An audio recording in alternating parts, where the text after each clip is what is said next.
electronic noon na China. May na-detect dito. So, tingnan natin.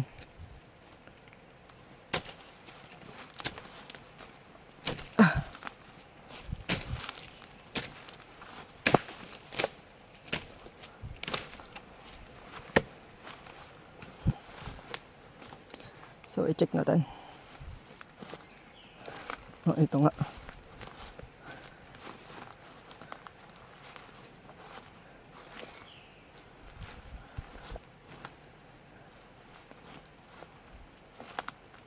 So, ito nga.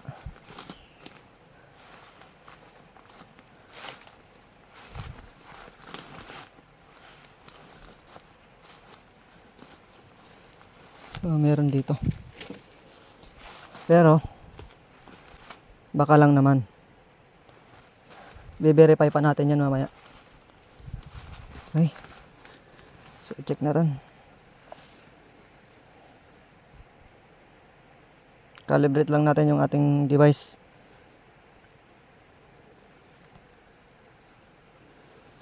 Okay, so kinalibrate natin sa mas mababaw na baon. So, tignan natin. Kung ma-detect natin sa mababaw na baon. So after natin makalibrate, na-detect natin. So meron. So mababaw yung pagkabaon. Medyo mababaw pero hindi ba natin matatansya kung gaano kababaw siya.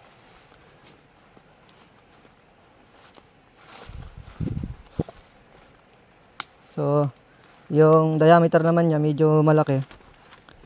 Ay yung tawag ito, yung haba niya. Kaya possible na hindi ito pre-gold o yung natural na gold lang dito. Isa pang nagbe-verify niya na malaki yung posibilidad nito. Kasi nga meron tayong na-detect na na-disturbed na lupa or tunnel. So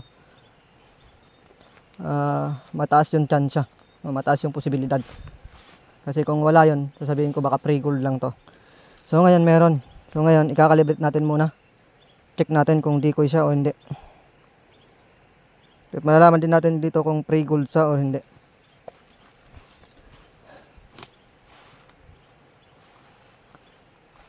Oy. Ayan. Nag-cross siya, ibig sabihin, yan, pumasa sa unang test ng decoy. So hindi siya decoy. Okay? Hindi siya decoy kasi nag-cross siya sa unang test. Okay. Ngayon, sa pangalawang test po tayo. Calibrate po natin yung ating device. Okay, tapos natin calibrate ang ating device. Ngayon, i-check na natin sa pangalawang test. Wala siya.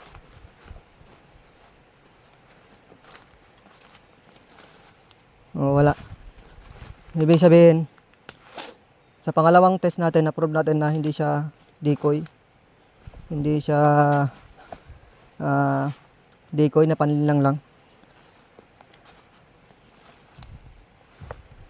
Yung tinutukoy ko na decoy ay yung yung decoy na parang gold siya.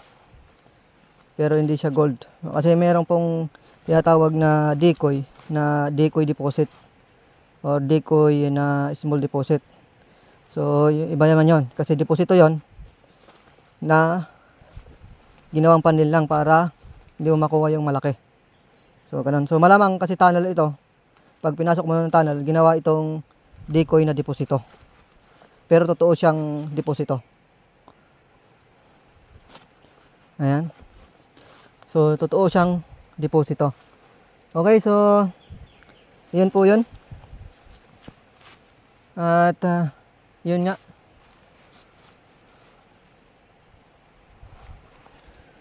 Okay, saka na natin titignan yung mga marker pagka gusto natin i-operate dito. At babalikan pa to kung talagang gustong i-operate. Ay babalikan yung mga marker.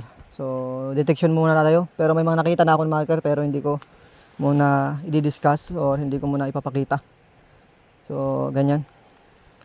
So ngayon na yan, na-confirm na natin. So Ngayon, titignan natin nga kung gusto ko makita kung saan nagsimula yung tunnel. Pababa kasi siya eh. Hindi natin alam kung galing doon sa may tubigan or hindi. So, tingnan natin. Okay, so i-calibrate na lang muna natin yung ating device. Yan, nakalibrate na natin. Okay, sa tunnel. Okay. Ayan. So, yan na.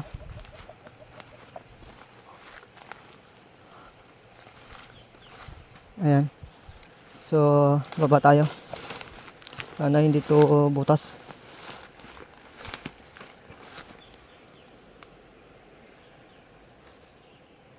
Oh, parang wala na dito sa baba.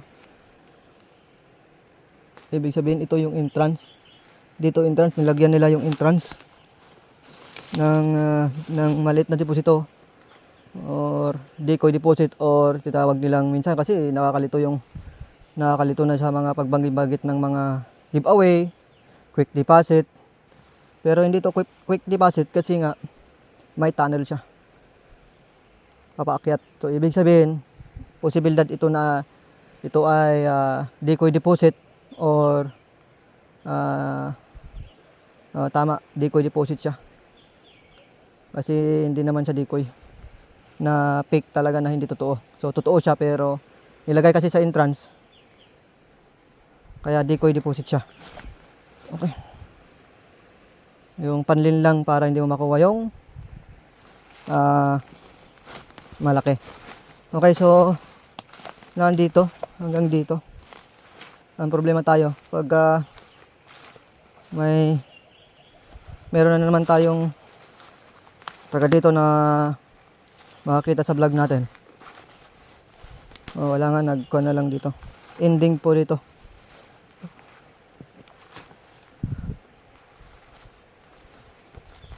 So nag-end nga dito. So ending na po yan. So hanggang dito lang pa yung nadidig natin na ibig sabihin ito ay entrance. Pagpasok mo pa lang papasok sa loob, may makukuha ka na.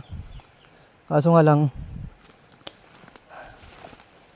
poncho, medyo malalaki yung bato dito. Malamang yung entrance tinabunan ng mga batong malalaki.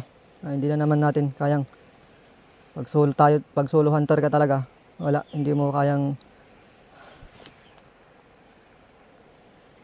makuha to.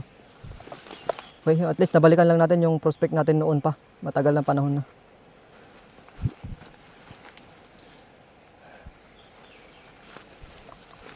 Ayan. Okay, so ayan, dito pala yung dito yung entrance. Okay, so dito. So mapapansin mo yan kasi malalaking bato yan eh, hanggang dito. Dito. Oh, so possible tayo tinambakan tong entrance ng mga bato. Parang ito yung entrance. Okay, so may tunnel pa yan papasok doon sa bundok. Yung tunnel pa yan, nandito, entrance lang pala to. Papasok doon sa taas. Hindi ko alam, meron pang mas malaki dyan. Okay, so yan. So meron tayong nakikita dito. So meron pala tayong entrance dito. Okay, so entrance ng tunnel at may karga din siya. So ayan.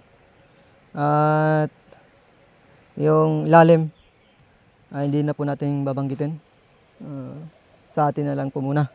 Okay, so maraming salamat sa pagsubaybay at maraming salamat po sa panonood at sa tiwala, sa mga nagtiwala po sa atin. Maraming salamat po.